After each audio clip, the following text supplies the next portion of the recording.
In this video, I'll show you how to use Chatgpt as a professional follow-up email assistant for various business scenarios. I start by setting up Chatgpt with a comprehensive prompt to act as my specialized writing assistant. Chatgpt responds by establishing a core style that focuses on sounding human, direct, and helpful. It provides a reliable 5-point structure for every email, ensuring each message has a clear purpose and a simple call to action.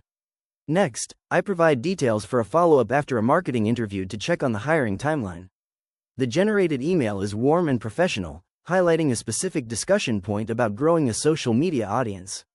It successfully reaffirms interest in the company while asking for a timeline update in a way that feels natural and non-intrusive. I then prompt the AI to draft a follow-up for a freelance social media proposal sent to a local bakery. The AI creates a value-driven message that includes a specific insight about bakery engagement on Instagram. This keeps the proposal alive by offering helpful advice rather than just nudging the recipient for a decision.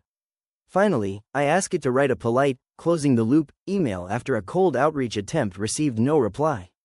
The final draft is a concise and respectful message that officially closes the conversation while staying friendly. It prioritizes the recipient's time and leaves a positive impression, making it easy to reach out again in the future. If you found this walkthrough helpful for personalizing your own AI workflow, please consider liking the video and subscribing for more quick tips and tutorials.